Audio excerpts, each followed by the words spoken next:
How do you turn 4 notes into a thrillingly unpredictable bass line? The answer coming up. But first, 2.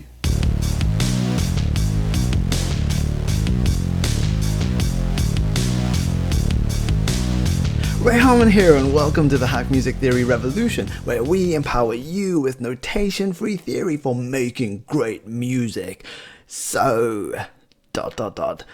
we survived our Halloween challenge and we are back with our tea. Thank you so much to everyone for your lovely comments about our epic Halloween special. It was a ton of fun to make for you and a ton of work, so we are super pumped that you're all enjoying it. And if you haven't watched the episode yet, what you waiting for? There's a link below.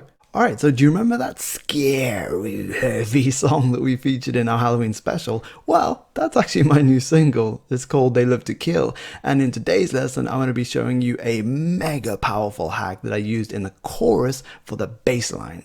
Just before we jump into the lesson though, 3 quick things for you. Number 1, if you need to firm up your music theory foundation, download our free book, 12 Music Theory Hacks to Learn Scales and Chords. Number 2, if you want me to teach you how to write great songs from start to finish, then join our cutting-edge online apprenticeship program on Patreon. And number 3, if you don't want to miss our new video on YouTube every week, then hit subscribe below and then hit the bell for notifications. Alright, let's crack on. So our BPM here is 79, our time signature is 4/4, and we got 2 bars set up here and ready to go, so let's do this. Okay, so even though I'm going to show you this hack in the context of a bass line, it works just as well for guitar riffs, synth lines, anything and everything. With this powerful hack, you can take a chord and turn it into a bass line or a riff. And you're probably thinking, well, that's not too difficult. And no, it's not. However, most chords in popular music consist of 3 notes or at a stretch 4 notes. So here's the trick. How do you take a 3-note or 4-note melody and turn it into something thrillingly unpredictable instead of just boring? Let me show you.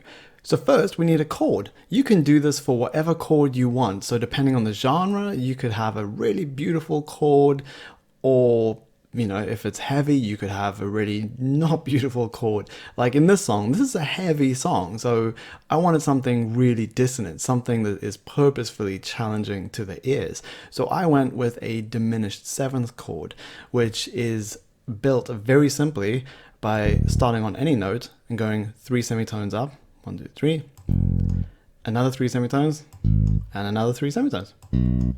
And that's a diminished 7th chord.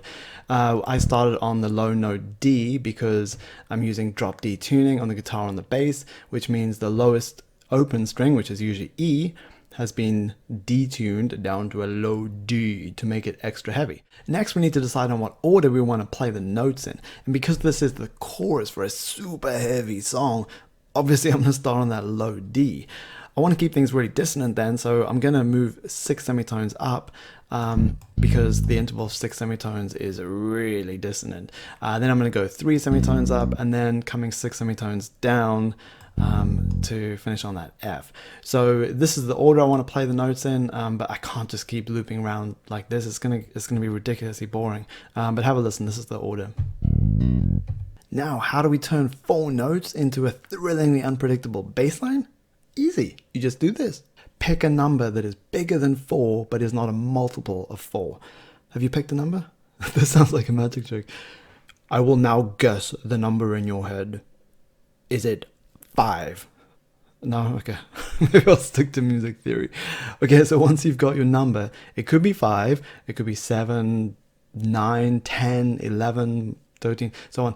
I'm going to use 10 for this example. Now I want you to draw in whatever number you picked of 16th notes. So I picked 10, so I'm going to draw in 10 16th notes starting from beat 1. So just use whatever note you have on beat 1. It doesn't really matter. We're going to change the notes anyway. So 1, 2, 3, 4, 5, 6, 7, 8, 9, 10. And whatever number you picked, just do up to there. I know you picked 5. You did pick 5, didn't you? Did I get it right? If you picked 5, leave a comment below and tell me that I can do magic. So if this music theory thing doesn't work out, I've always got a second career waiting for me there. All right, so I've got 10 here. And what I want you to do now, whatever number you picked, delete the last one, okay? And the reason for that is because what we're going to do here is we're going to create a very cool shifting rhythm, which is going to keep this whole thing alive and breathing all the way through this 2-bar bass line here. So what we're going to do is actually work in 10/16 notes, and then we're going to loop those 10/16 notes.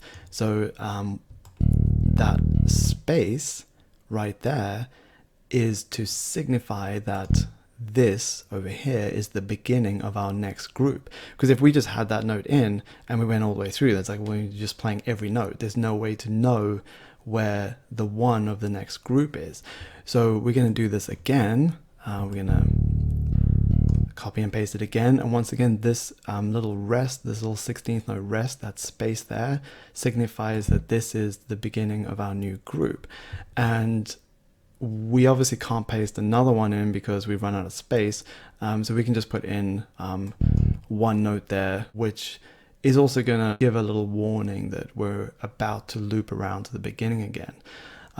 Next, what I want you to do is go through and delete some of the notes, because we don't want to just go da-na-na-na.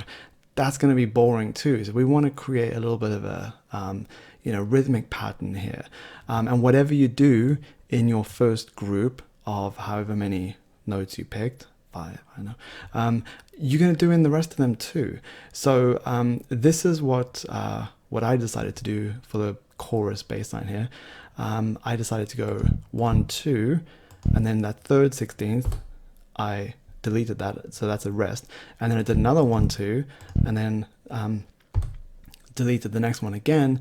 And then that last little group of 3 is what carried us to the end of the group of 10.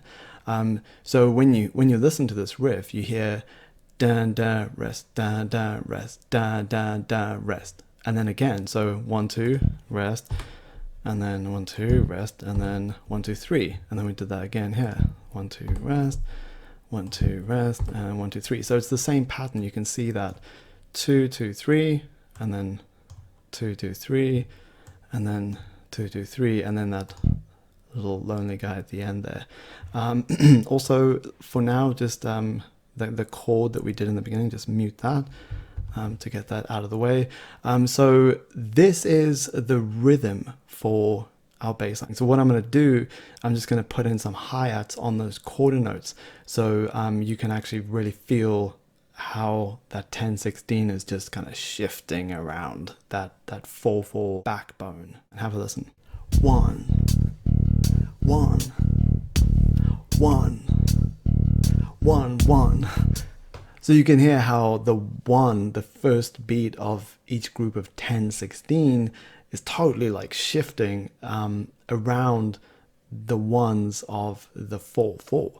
This is what we call a polymeter, because you've got, poly just means 2 or more, so you've got 2 or more time signatures playing at the same time. So this is a 10/16 over 4/4 polymeter. And it's just such a cool way to breathe life and energy and unpredictability into a very, very, very simple riff like this, like a 4-note riff. So what I want you to do next is, unless you like the sound of all those rests, what I would do is just highlight every 16th note that is before a rest.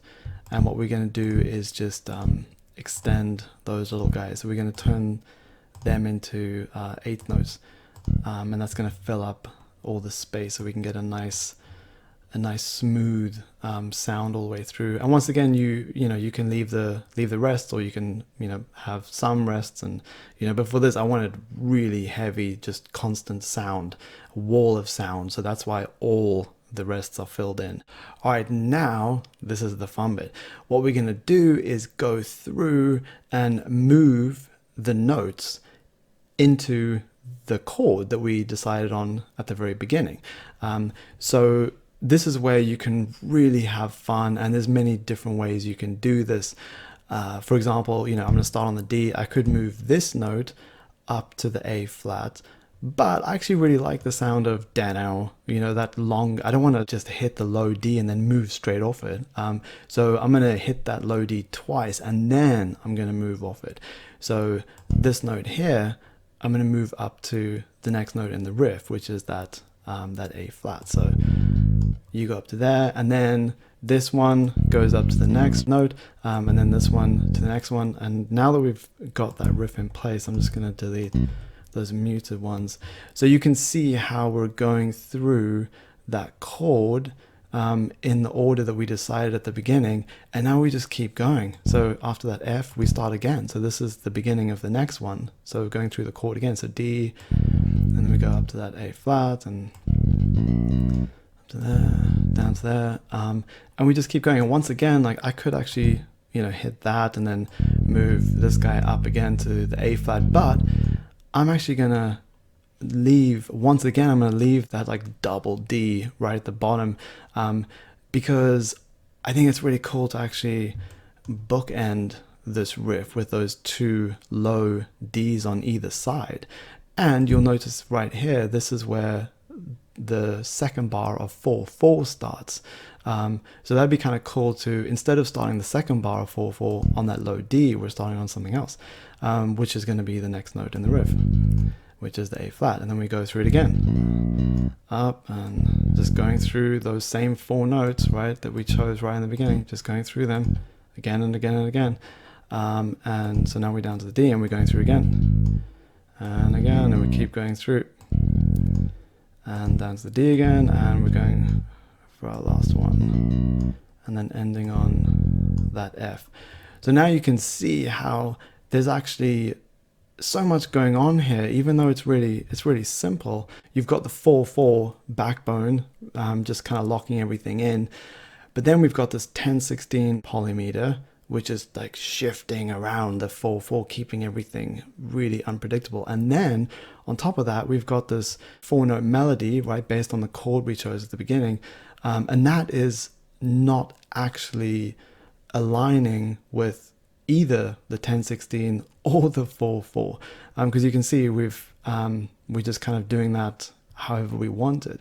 So this first one actually finishes 1, 2, 3, 4, 5, 6, 7. It actually finishes after 7/16 notes, and then on the 8th 16th note. So this is still in the first group of 10/16, but now we're actually starting our next run through that chord, and then the next run through that chord, and then the next one. So nothing is aligning. So we've got all these different layers, 4/4, 10/16, and then the melody shifting on top in its own way. So this is how you can turn 4 notes into something that is just so unpredictable and exciting because of that. And just before I play the final bass line, if you want to hear the full song, then you can stream or download it for free right now. The link is below. Thank you big time for watching, and we'll see you next Thursday on the Hack Music Theory Show. Until then, happy songwriting and producing.